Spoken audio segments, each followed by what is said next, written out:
Welcome, everybody. Hello, and we are so glad to have you as part of our monthly webinar series put on by Hoards Dairyman. My name is Abby Bauer, and I'm an editor for Hoards Dairyman magazine. Thank you for joining us today for this webinar titled "The Details Add Up to High Production."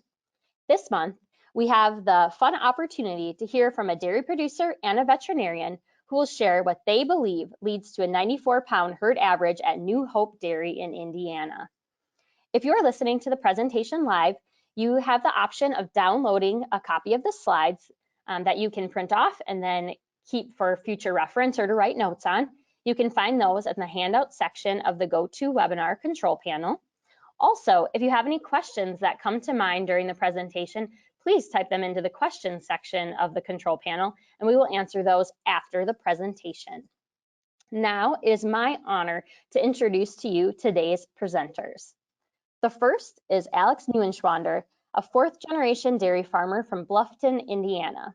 As a child, Alex was involved with the farm and the dairy project through 4-H, and he knew from a very young age that he wanted to make his career as a dairy farmer. Today, he is an owner and the on-site farm manager of Neu-Hope Dairy. In a few moments, Alex will share with us more about his background and the history of the farm. Our other speaker is Dr. Mark Hardesty. Dr. Hardesty graduated from the Ohio State University College of Veterinary Medicine. He is a dairy veterinarian and co-owner of the Maria Stein Animal Clinic. Dr. Hardesty is active in several dairy and veterinary groups, and in 2014, he was named the American Association of Bovine Practitioners Veterinarian of the Year. His name may sound familiar to some of you, as Dr. Hardesty is a regular contributor of Hoards Dairyman magazine as an author of the Cowside Practice column. Our editorial team greatly appreciates the stories and wisdom he shares through that column. Alex and Dr. Hardesty, thank you for joining us. I'm excited to learn more about Neu-Hope Dairy and hear your insight on how dairy farmers can achieve a high level of milk production from their herds.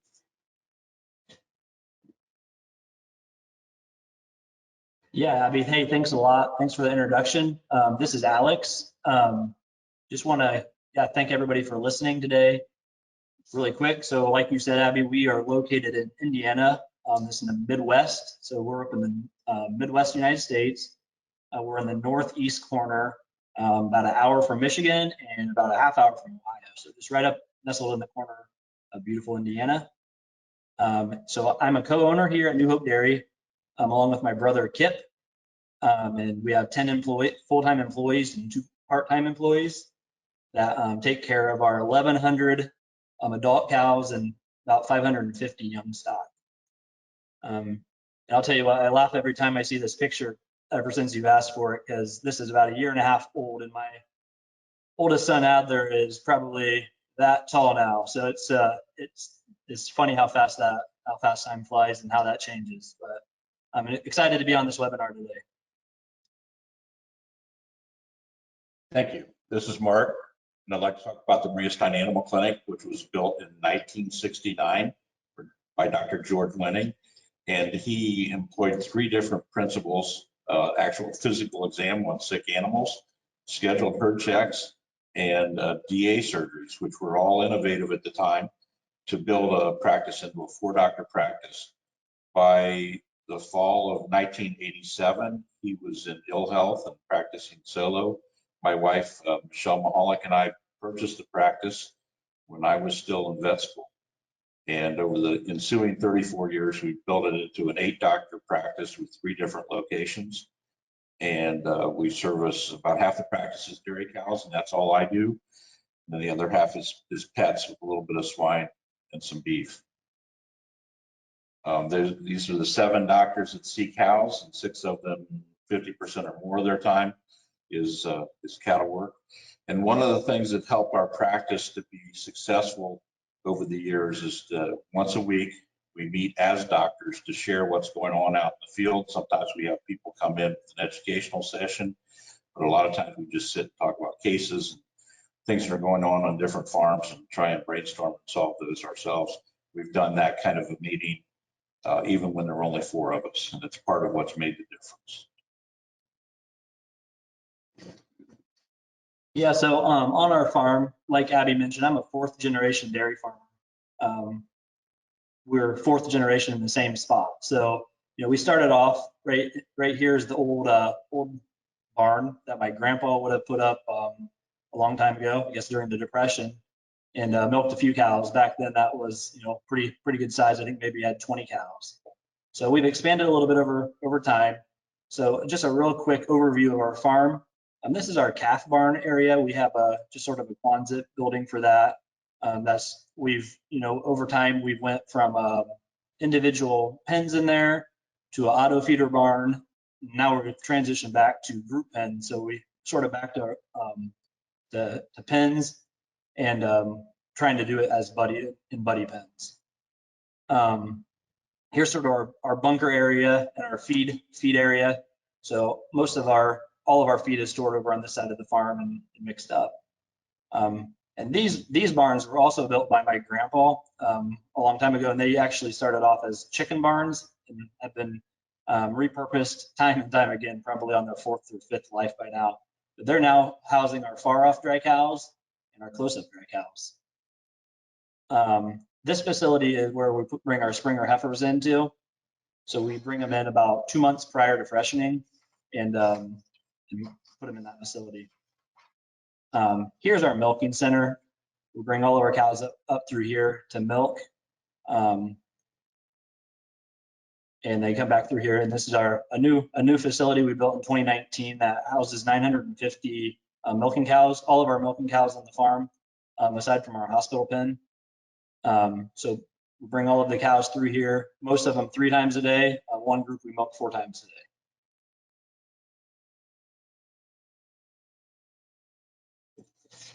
So right now, yeah, we're milking around between 950 to 970 cows. This past year, we averaged 94 pounds per cow, which is more important to me is the 7 and 7.24 pounds of components. I guess over the last several years, we start thinking about, hey, we're only getting paid, at least in our market, for the solids that we sell, so that the pounds of milk starts to get less and less important, and the pounds of solids is to be considerably more important. As we look at our milk checks and we see that everything that we get charged for is by hundredweight, and everything that we get paid for is by pound of component. So we're really focused on maybe even getting a little bit less milk, but trying to up our butter fat protein. That's been something that we've been trying to do over the last several years through genetics and just through the way we feed as well. So where does high production fit in our world? In a world that requires sustainability for us to be able to keep going, support what's true, legal, and or valid. And you can see high production here right in the middle of the 3 circles of sustainability. And we look at environmental stewardship. It takes less resources when we make more milk per unit of actual production. Social responsibility, taking good care of our cows, results in high production. And of course, we have to make money or we don't stay in business. So that's where that all intersects, and it keeps our farm able to go a long time. So we look at the details of high production, putting that in the center. The major contributors are nutrition, genetics, and cow comfort. If we get those 3 things in order, we should result in high production unless we mess it up somehow. The ways we can mess it up is if we have a mastitis issue that we don't get under control. If we have a lameness issue from the lack of cow comfort of some kind or another. If we come over here to reproduction, the whole goal of our reproduction program is to bring cows back in as fresh cows so that they're in that first 100 days of milk where most of our profit is generated. Fresh cow health, of course, is a big part of that as well. And so fresh cow health translates into better reproduction down the road, directly into high production, because we have to get those cows off to a good start. So how do we make that fresh cow health be good? We work at a stress-free calving system, which we'll show you later, which results in better quality replacements and better fresh cow health. Of course, nutrition contributes to that fresh cow health as well. And genetics directly impacts high production, but also impacts our replacement quality. So that series of interactions that we have on our farm is important, and people will ask, well, what's the most important? It's all important. All those details add up, and we find that when we get to certain levels, we start to look for better things in other areas. Yeah, and on our farm, to make sure that we have all of these areas covered, we work really closely within systems and our teams. So if all of these things we know all of these things, but if we don't have the correct systems in place, we work with Maria Stein and Dr. Hardesty to put the correct systems in place. And then obviously our people and our teams have got to implement them to make sure that we are achieving all of our goals. All right, so obviously one of the things that we had is nutrition is a huge is paramount to having good production. We don't have good feed, we won't make much milk. So having high quality forage makes it a lot easier. So we control about 700 acres ourselves. We have a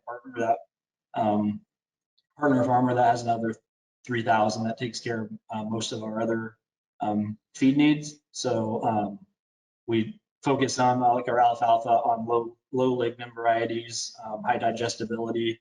Same thing with fescue. We have quite a bit of fescue out as a high digestible forage that has some rumen fill, but also just really promotes really good rumen health. And then we have several different rations that we make, and sort of our goal is to match the feed, especially in the climate that we're in right now with high feed prices. Obviously, milk price is good right now too, but we want to make every cent we can. So we try to match the cows with their production level, and do that on fresh, clean feed every day is something that's pretty important too. And yeah, keeping the feed pushed up to the cows is really something that we try really hard to do. Yeah, every hour through the day time, whenever there's a lot of feed in the bunk, every couple hours we get feed pushed up. But in the nighttime, it's actually every 45 minutes whenever they're getting cows pushed up. So and then somebody's constantly making sure that there's feed distributed throughout the entire bunk on every pen. We did try robot feed pushers for a little while in our facility. Not saying that they wouldn't work great for other people. They really weren't a great fit for us. They couldn't push feed quite hard enough, and just too many failures for us. So we found out that, it doesn't take very long for somebody to hop in a skid loader and drive up and down there whenever they're out pushing cows anyways. Water is the first limiting nutrient in milk production. So at Neu-Hope Dairy, there's water available. And when the cows leave the parlor, this is the lineup. It's a double 12 parlor, and there's room for 12 cows to line up and take a big drink before they journey back. And then there's a schedule of scrubbing those waters so that it's healthy. So like I mentioned earlier, we do have, we actually, for a little while, we had two groups of milking that we were milking 4 times a day. So one thing that we found interesting is it seemed like with minimal change to the cow's activity, which we could monitor through our activity system, we were able to, it was cows, their dry matter intake increased by probably about 4 to 5 pounds. And they were milking anywhere between 10 to 15 pounds more milk. Our parlor, we're no longer able to do that, but it was something that we found interesting during that time period. We feel like we increased our marginal milk and by doing that. Obviously a key, if you were to have some parlor downtime, a key in that would be not to break the rule of no more than 3 hours out of the pen, getting the cows back. We're only able to achieve that because we have smaller groups that we can get milked quickly. Shortly after we moved into the new barn, we experienced some challenges with thin soles and some lameness, which is probably from new concrete, was a little rougher than we expected it to be, had some of the alkaline characteristics of new concrete and so forth. But the decision was made that we have a pretty long travel distance, even though this isn't a huge dairy. We put rubber down in the entrance alley towards the parlor and some in the holding pen. And that reduced that issue. And we keep an eye on it to see if that's really helping us out. But I think it has, so it's worth considering. We talk about genetics and production, and from time to time in my career, people have tried to disregard genetics, but the issue here is real. And I just want to look at, this is a busy slide. We could have reconstructed it, but let's just look at 3 different columns, and one's in red. And here we look at the top 25% by net merit dollars, and then the top 50% by net merit dollars, the bottom 50% by net merit dollars, the bottom 25% by net merit dollars, and those that have no genomic numbers. And then come over and look at their energy corrected 305 ME. You see how the top 25% play out above the top 50%, certainly above the bottom 50%. Bottom 25% is 4,000 pounds less milk per year, mature equivalent, and basically our expenses are very similar. These will eat a little more feed, but everything else is the same. The ones that have no genomic information, as you might expect, are about the same as the bottom 50%. So when the expansion of this dairy happened in 19, Alex sought out some pretty good cows, but they weren't quite as good as the ones he already had. So they've done okay, but our own cows will do better. We look at reproduction. We were running between a 30 and 34 preg rate most of the time, and the way we do that is we have double off-sync to first service. We have a weekly herd check, and we're resyncing at day 25 post-breeding, checking on day 32. If a cow has a 2 centimeter CL and a 1 centimeter follicle, she gets prostaglandin and has semen in her within 3 days. If she does not have those structures, as we scan the ovaries, then she gets GnRH and goes through the full off-sync. We do check cows that are due for prostaglandin that day and see if they have a structure that allows them to be responsive. These things, it's more work to check all those cows. There's days when I think maybe we don't need to, and then we'll go through a week or two where we find cows that weren't able to respond, and we put them through the extended program. It was probably a better idea than to put semen in a cow that is not likely to conceive, and then delaying her being checked open for another 32 days. If you look at the results of that, our combined days open is 115. The second lactations are actually 104, which is better than the young cows, but that's not too unusual in herds that we look at. We talk about cow comfort a lot, and this is what it actually looks like. This is our signature picture of this dairy, where the cows are either laying down, they're standing up to eat. This is a few weeks after the barn was open. You have fresh, clean sand that's been groomed. You have a flush alley that's clean, good quality feed in the bunk. We have fans on that was in the fall of the year. These probably were not running, not needed, but it's a tunnel ventilated barn. So we'll talk about that. But this is what we didn't think was possible till Alex took this picture. This is what another one of our expectations. It actually happens in Neu-Hope Dairy, but not much in the rest of the world. I mentioned this is a tunnel ventilated barn, has the kicker fans over the stalls. These are the fans on the end of the barn. We did order some more fans to put at the feed line, so that with the monitoring system we have, we can monitor if we got more lay down. Thanks to COVID, they didn't come in yet. So maybe this year we'll get that done. This is the inlet side of the barn, or end of the barn. And there are some fans that are additional ability to exhaust air or condensation when all the inlets are closed, or many of the inlets are closed.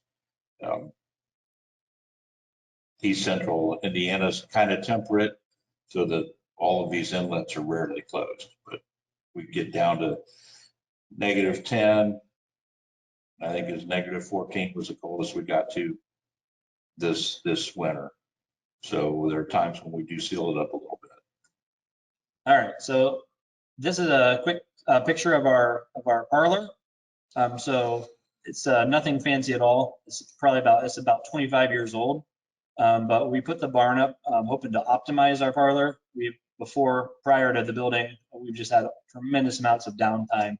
So what we found out is, you know what, it's old, but it's getting the job done. Throughput's been working really well for us, getting probably actually a little bit better than 6 turns per hour since we've increased our number of cows going through it.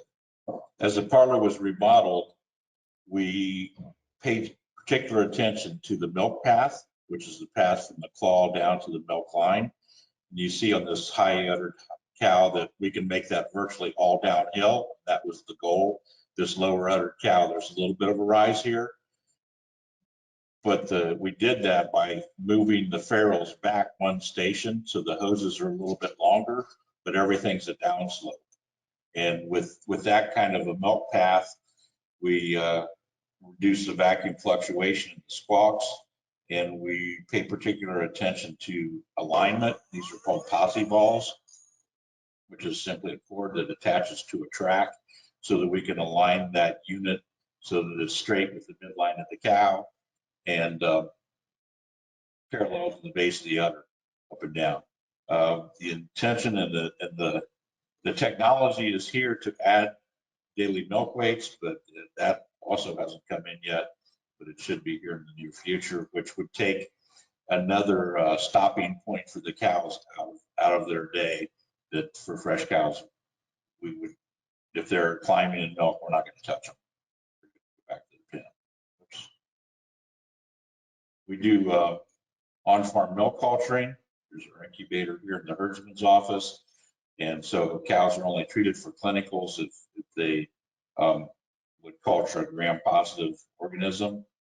We have had an issue with lactococcus that we probably paid good money for when we expanded the herd. A lot of herds do have this issue and don't know it, because in many laboratories that's reported as environmental streptococcus, and it's not. It's a species unto itself. It's less likely to treat to cure, although we have treated some cows on Neu-Hope Dairy to cure them. And monthly, when we get our DHI sheets, we'll culture chronic somatic cell count cows through our laboratory at the clinic. This is a sand lane. This is a hairpin type sand lane, which many of ours are. I like the straight shot ones that don't go down and back, but not all of our sites allow that to happen. In fact, most of them need the manure to come back from where it started. And so it dumps out of the barn here, comes down this lane, and then comes back around. This decelerates over time, and as it goes through deceleration, it drops the sand. This sand's fairly clean. When we scoop this out, it'll travel faster. And if we get a faster flow, we get less organic material accumulated in it. So this is scooped out once a day and put on the dewatering floor over here. And we had some challenges with this when we first opened up. There was a challenge with understanding the operation of the knife valve at the bottom of the tower. There was challenge probably somewhat ongoing with having enough clean water, which happens on almost every flush barn we have until we really overbuild the capacity, enough clean water to wash it out. So here's an example of sand that's going to be pretty good quality sand, because when it's low organic material, it'll stack up. And we flip this every week for 4 to 6 weeks, depending on the season of the year. And then the fluid will drain back into the sand lane out of it. So this gets drier and drier as we work it. And the low organic matter sand will stack up. If it has a lot of organic material in it, that holds water and it'll just puddle. So this is going to be pretty good stuff. Yeah, and then like Dr. Hardesty said, after about 4 to 6 weeks, we're going and putting the sand, reclaimed sand back in the stalls. We do that. Again, we have activity on our cows, so we sort of see what they're telling us. Most of the time, we're putting it in 1 to 2 times a week. If the standing time and lying time start to change, maybe we go in and adjust that a little bit. Maybe if they're telling us they need more bedding. Then we're also going through and leveling it all every evening. One of the really nice features of this dairy is the sorting and handling facility. This was previously a freestall barn. It happened to sit between the parlor up here and the new freestall barn back this way. And there's a sort gate right here. And through that sort gate, they can be sorted back into the return alley. Here's our two-way traffic. Cows going into the parlor, cows coming back. So they can be sorted into there. They can be sorted into the palpation reel. They can be sorted into one of 5 catch pens. Once they're in the rail, they can come out of that rail back into their pen through that alley, into a catch pen, into this headlock right here. Or sometimes we have the hoof trimming chute sitting right here at this gate. So it has a lot of different options that are all pretty labor efficient. Yeah, so unlike Dr. Hardesty said, this, in my opinion, that was the best thing that we put in on our farm. It gives us the ability to pretty much stay the heck out of our cow barn and let them, let the cows be a cow. That's extremely important, and we tell all of our guys that if you don't have to go in a pen after a cow, just leave them alone. So this spot is probably where, this is where almost all of the cow work gets done. And it streamlines things as well. So like through the morning, probably 90% of our cow work can be done during the morning milking. And then people can be tasked with other things to do through the day. And then, we have our palpation rail still in the same area there. But it's, again, it's just a nice way to work on cows, and they're sorted off gently, and the rest of the cows that we don't need just go back and do their thing. This is a surgery stall that's right in that full complex in the middle of it. And this is what I would consider the minimum that a veterinarian should have available to do a surgery safely. All this is a pipe. There's a swing gate here that we can put them in and do the physical and say, okay, yeah, we need to proceed further. And then we slide this pipe in that we can work over, so that we're not working with the cow that has free access to us, but has just a little bit of protection. As we put this whole system together, and I explained it to another producer that had me design a system, I said, I don't know that we've ever used this much room before for a handling facility, but it was there. And so we used it. And his comment was, maybe they should be that big. And I think he might be right. So this is our hospital pen. We try, again, it's just another old barn that we repurposed. It's just plenty of space. It's pretty important for these girls whenever they're recovering from whatever mastitis or for us it's mastitis and lameness whenever a cow be in this area most of the time. And here's our pre-fresh heifer barn. We bring all of our heifers, they're housed separately. The only spot in our whole farm that we have them put together is because of just our size is the fresh pen. And in the fresh pen, we have plenty of room. So it doesn't seem to affect the heifers a whole lot. But it's seems like it's gone really well. The couple of times when we tried to put them together, heifers just don't perform the same. So it's been really a good thing for us to be able to keep them segregated. So, and here's just another picture of our heifers from the front, heifer pre-fresh heifer barn. So our maternity area, this is where all of the animals, we bring them just sort of a just-in-time calving area. We bring them in and let them calve in one of four calving stalls, which most of the time we're only using one. once in a while there. We wish that we had 2 more. But one thing that I think is sort of a neat feature of this area for us that's been, we've done some checks, blood tests on our calves and titer tests, and just being able to have them here and get them, they're fresh in that pen. We milk the cow right there in spot and give them mom's milk, sometimes within minutes of being born. And that seems like it's had a real positive effect on our calves, on the health and passive transfer. It's been tremendous by using the system. This is another shot of one of the maternity pens where there's a headlock. This swing gate can help push that cow into the headlock. And there's this opening in that gate so that once she freshens, we can hook up a bucket milker to this vacuum line, milk her through this space, then of course feed the calf right away. And then each claw is washed on a manifold in here. I think we can do 3 or 4 units at a time to get washed in here in this room, which is kind of the vet room and room for that, so that every cow is milked with a clean claw the first time. Now let's do a little tour of this area. And here I am in this alley. And there are 3 calving pens and then the 4th pen down here that sometimes it's used for the cows that have already calved and been milked that are waiting to go to the other barn so we can feed them there. But we can swing these gates open and put cows into each of those calving pens. And if I turn around, this is what is to the back of that. And you can see this gate here can swing across this crossover.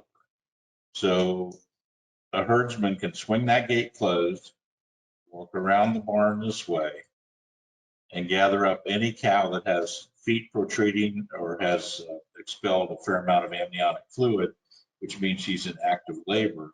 Bring that cow up into this space, close this gate here, so she's contained in this crossover, then open this gate and chase her down that alley into one of those pens. So one person can do that every 45 to 60 minutes and get those cows into the calving pens without much to do. Yeah, so here's a shot of our far off dry cow barn. Again, it's just another old barn we repurposed. We did put new free stalls in, sand bedded, reclaimed, just like the other barn.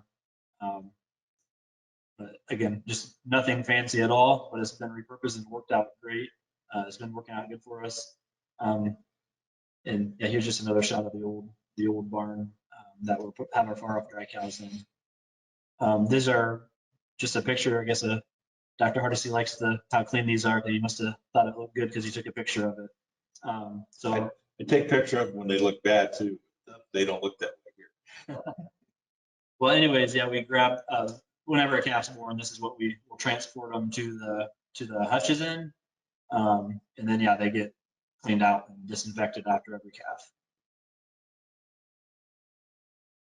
And we've moved, like I mentioned earlier, we moved in our calf barn, we moved back to pens, but we're putting 2 in a group. Seems like it's been working out fairly well. The calves have been doing good. We're getting consistent calves, and that's what I really desire is consistency. Whereas before we maybe struggled with that in a group auto feeder system. Just a lot less respiratory disease. Even as we would scan lungs, we even before we could scan lungs and just saw a lot of subclinical respiratory issues that we don't see now. So yeah, here in a few years, I'm excited to see what these girls can do.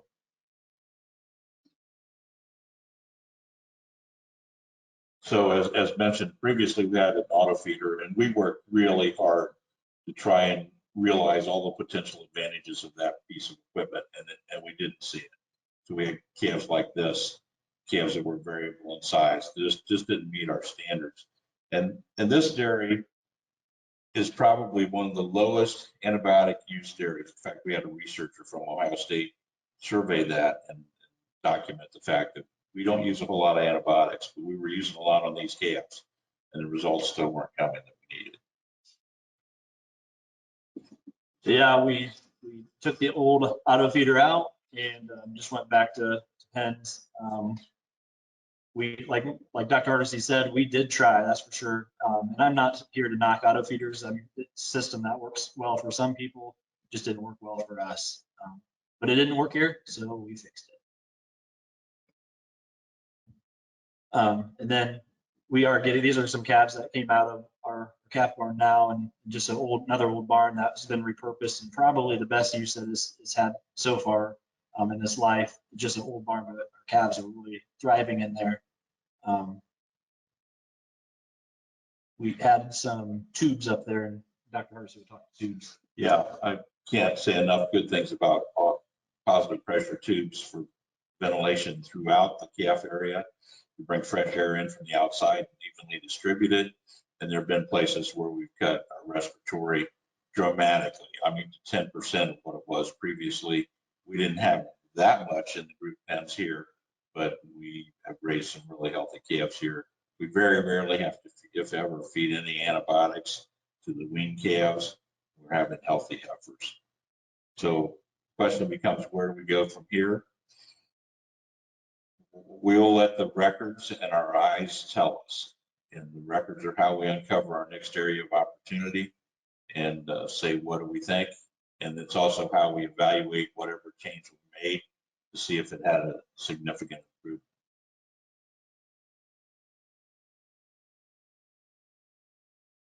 improvement. Very good. Thank you so much for giving us that virtual tour and explanation of all that is going on at Neu-Hope Dairy. So we appreciate you taking the time to put that together. And in a few moments, I'll ask you some questions so we can learn even a little bit more about what's going on the farm. But first of all, thank you to Alex Neuenschwander and Dr. Mark Hardesty for providing us with that recap of Neu-Hope Dairy and sharing their thoughts on reaching and maintaining high milk production on the farm. The tips you shared could benefit anyone, no matter what herd size they have. So thank you for giving your advice in that area. To view this webinar again, or any of our previous webinars, you can visit our archives at any time, which are available at www.hoards.com/webinars. We hope that you'll make plans to attend our next webinar, which will take place on Monday, April 11th. That presentation is titled Feed Cost, 10 Opportunities for Savings. And our presenter will be our friend, Mike Hutchins from the University of Illinois. And the sponsor for that webinar will be Kuhn. So if you're interested in feed and what you can do to cut those costs, please plan to join us in April. And then in May, on the 9th, we will have a presentation featuring hypocalcemia and the transition cow. And our presenter will be Dr. Jeff Goff from Iowa State University. And that presentation will be sponsored by Boehringer Ingelheim. So again, if you have any interest in these future topics, please mark your calendar and make plans to join us. Now, I do have some questions to ask our speakers for today. And the first of them was a question that came in prior to the webinar. If you're a regular attendee, you'll know that you get an email sent to you about a week before the webinar, and it asks if you have any questions. So this is an opportunity to ask questions in advance. But of course, we welcome those questions during the presentation as well. So these questions, I think the first one, Alex, I'll ask, I'll direct towards you, but then either one of you can answer either of these. But a question from one of our friends overseas, and it says, we are told the two most important components of high production are nutrition and cow comfort. Which is a greater factor on your operation for creating top milk production? Both. Yeah, so I guess for us, I sort of see it like I'm not a nutritionalist, so we have somebody that puts the ration together for us, and it's our job to then take that and put it in front of the cows. But yeah, so I guess I'm more focused on how comfortable our cows are here. But I mean, you can have really comfortable cows and feed them crap, and they're not gonna get much milk. You can feed great feed and put cows in an uncomfortable environment, they're not gonna give you much milk. So it's just like I said earlier, it's systems and teams, and if you can't, all of your systems have got to be working well. Otherwise, it's not gonna work out as well. Dr. Hardesty, any thoughts on that first part of this question? That was exactly my thoughts. You can't choose. You have to do both, and you have to do them well. Mm-hmm. Okay, thank you. And then how do you suggest improving cow comfort? The question here says on larger operations, but maybe what are some of your key aspects of cow comfort that dairies could apply fairly easily to whatever their facilities are? Yeah, right. So prior to even expanding, we had cows in cramped barns that were, if you'd ask the experts like Dr. Hardesty here, he just would laugh at you whenever you saw. But a couple of things that can cover up some of your, I guess some of our shortfallings would be, lots of bedding in the stalls. It takes a lot of bedding to keep cows comfortable. Even if they're a little short, you can maybe cover that up a little bit by putting extra, keeping the stalls bedded, and doing it frequently. And then I promise you that they'll tell us more fans too. Everybody always says get more fans in your barns. So those are just some, at least here where we deal with summer. Some places I guess maybe don't, but yeah, it seems like lots of bedding and lots of air. When you look at improving cow comfort, we need to give them what they don't have now. So if they need more fresh air, we need to give them that. If they need more cushion, we need to give them that. If they need more lunge space, we need to give them that. If they need less time out of the pen, then we need to fix that. If they need better footing, we need to improve that. So to give a blanket answer to say, it's a knee-jerk reaction to say, well, you need to give them sand bedding and less time out of the pen. That may not be right because the operation that you're dealing with has something else that's a limitation. It may have a stall design that's not conducive for them to lunge or to lay comfortably. So that's why cow comfort has some objective things that we measure, some subjective things that we watch what the cows tell us. Right, so much of it goes back to that diagram at the beginning of the presentation where just so many aspects are linked when it comes to production and then providing cow comfort to the herd. So we have a great group of questions that came in here, so I'm just going to start asking them. Alex and Dr. Marca will just make sure that you're leaning forward when answering so we can hear your good responses. The first question here is, what was the reason for choosing sand bedding over recycled manure solids? Milk quality, clinical mastitis. Very good. Straightforward answer, very good. Had a couple people wondering a few more details about the rations. Maybe Alex, if you could share the ingredients and maybe the milk cow ration and then how the dry cow ration varies from that. Okay, yeah. So we feed, just a pretty typical ration, corn silage, haylage, a little bit of dry fescue hay, soybean meal, corn, and then a mineral mix, and probably a couple of other things I'm forgetting. But that's the majority of what the cows eat, and some variants of that. High cows are going to be given a little bit more to aid their production, and low cows maybe we don't want them to get heavy, so we pull back more to just some forages. In our far off and our close-ups, we feed a lot of dry fescue hay in those pens, along with some straw. So sort of that type of a diet there to fill them up. And let's see, yeah, our heifers we feed pretty much exclusively fescue. They eat a lot of fescue and some minerals and a couple other grains. Very good. Do you have any crossbred cattle in the herd, or have you done any crossbreeding in the past? We do have a few. It's not something I'm actively working with. Yeah, we have a few. We're almost entirely Holstein. I think I've got 7 jerseys running around in my barn yet too, and probably 20 crossbreds, like a Norwegian or Montbelliard cross. Okay. sticking to that genetics and repro area, can you talk a little bit more about your breeding program? Are you using beef on dairy at all, sex semen, and then when and how are you doing your genomic testing? Yep. So we are doing a beef on dairy program. Probably about 70% of our milk cows are bred to a beef bull, and the others are bred to sex semen, and the majority of our heifers would be bred to sex semen, and a few bred to beef, just based off of their genomics.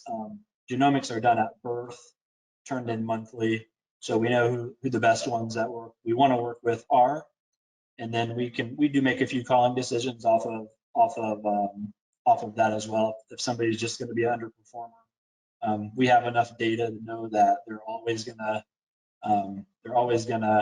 perform to what their potentials are, and the low ones are the low ones, and the high ones are the high ones. So we call off of that and some health as well. If the calf's got pneumonia, even if she's a high genomic heifer, she had pneumonia a couple of times, she's probably going to leave here. And then what do you do with those beef calves that are produced? We sell them as baby calves. So we have somebody that comes and picks them up a couple of times a week and moves them on. And is your AI breeding done in-house, or do you have a hired outside contractor? We do all of our breeding in-house. From time to time, we've implemented some ET work or IVF work, and that's been outsourced. But all of our AI is done in-house.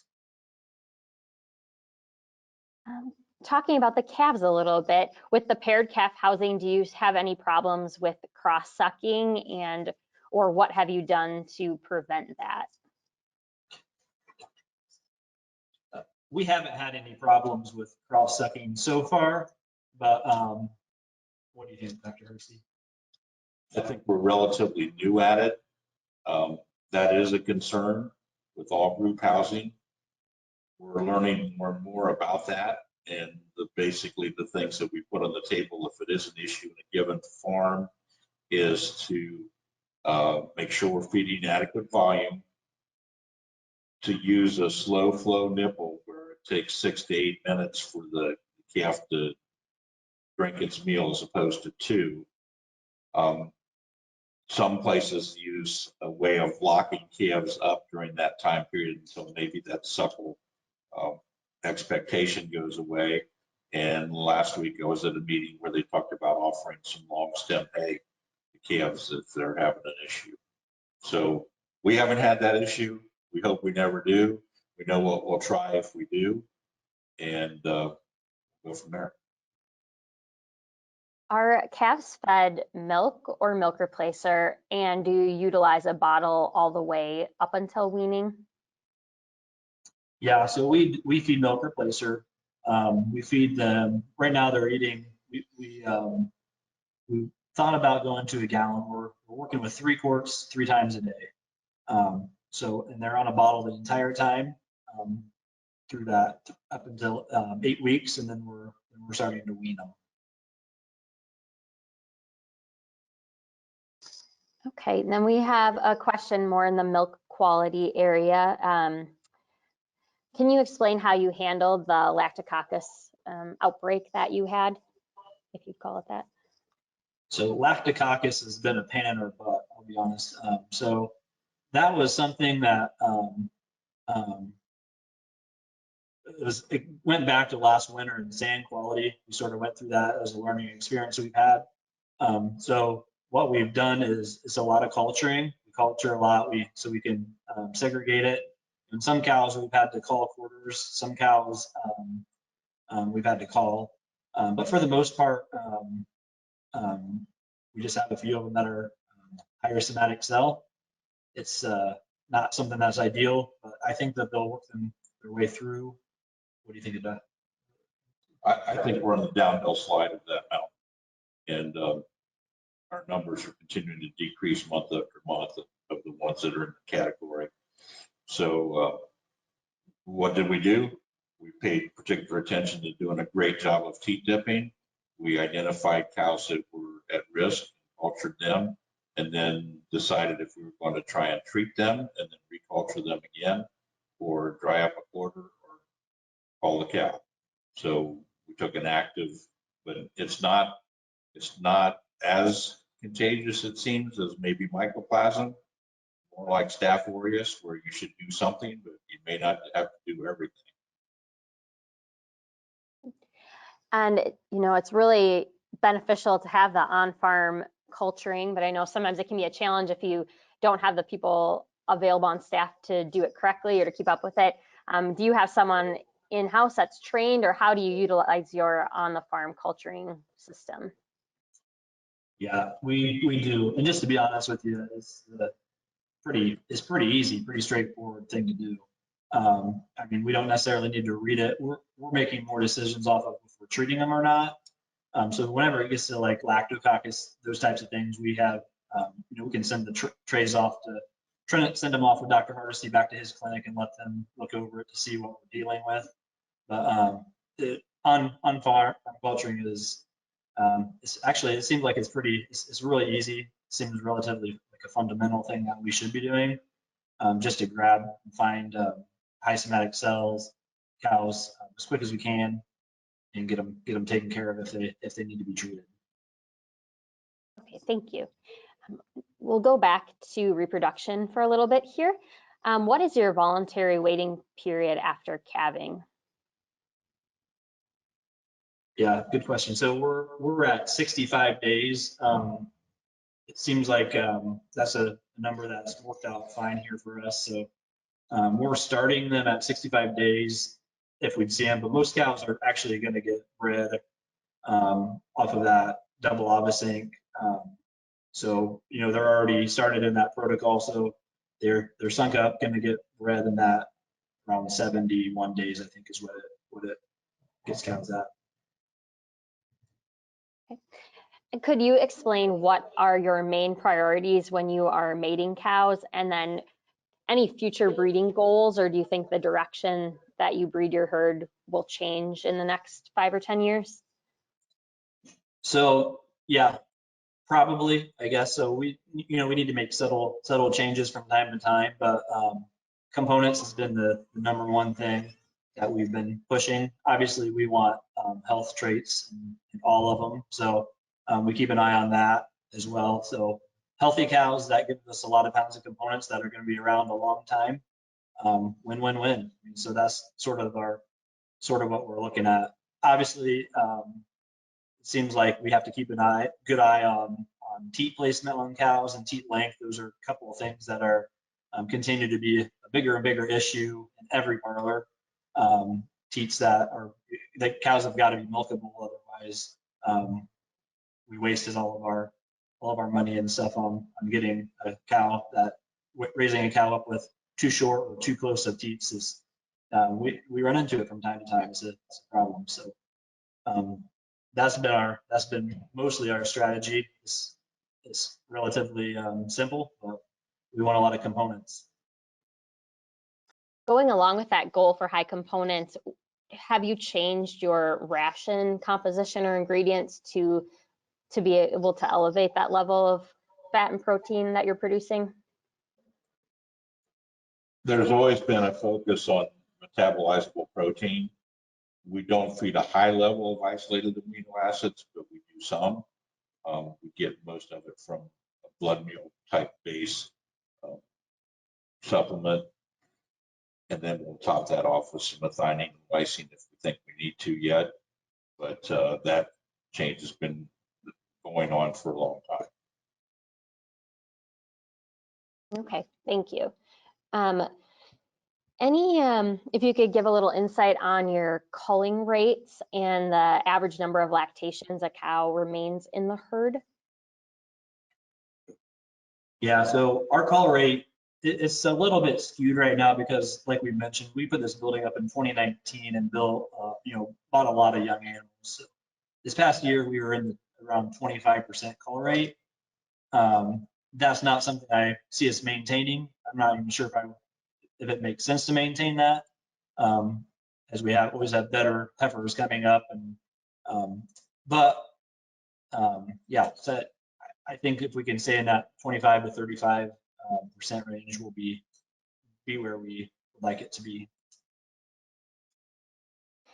And you had shared with us that for a while you had milked a group of cows 4X. Have you noticed any long-term impacts of those, benefits to those particular cows that were milked more frequently for that time period? So we currently are doing, our fresh cows are milked 4 times a day. It seems like whenever as we look over our data from whenever we started that, it seemed like maybe that's benefited benefited all of the cows, but their peak milks maybe is holding on a little bit longer. The group that whenever we had a little bit more parlor time, the group that we were doing it to actually just went right back to where all the other ones are after we went off of it. They went back to just pretty much exactly the same as the other 3 pens that were equal to them. Interesting. And then, Alex, what is your stocking density in your various groups of cows? Yeah, our stocking density is anywhere from 85% in our fresh and pre-fresh pens. We try to keep them stocked a little lower, to maybe in our further out later lactation pens, maybe they'll be at 120%. But to me, the most important thing to do is to listen to what the cows say. So like I mentioned before, we have sensors on our cows. If we would ever see that we're losing lying time, or just the cows are seem more restless, we could adjust our stocking density. So try to keep it just based off of what the cows say. I try not to focus too much on what the numbers per se, but what are the cows telling me? Seems like, anywhere from 100 to 20% over seems like it doesn't affect them a whole lot. But for the most part, in the higher producing cows, they need room. They need all the room they can get. So try to keep it 1-to-1. Definitely, that's good advice. Listening to what the cows and watching how they're responding. That's great, and that's a really great way for us to end this Q&A session. So thank you everyone for asking such good questions, and also thank you to Alex and Dr. Hardesty for taking the time to respond to them. Once again, I want to thank Alex Neuenschwander and Dr. Mark Hardesty for being our presenters today, and then for answering all the questions that came in after the presentation.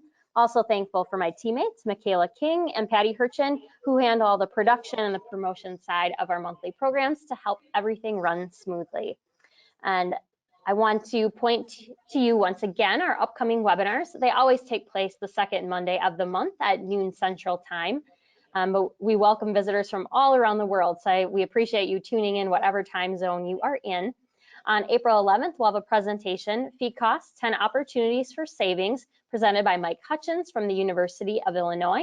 And then in May, we will have a presentation focused on hypocalcemia and the transition cow, presented by Jeff Goff with Iowa State University. We hope that you'll make plans to attend a future webinar with us. Once again, I want to thank you all for listening and taking time out of your busy schedules. We appreciate you joining us for these learning opportunities. Until next time, goodbye from all of us here at Hoards Dairyman, and please take care, stay healthy, and we hope to have you join us again.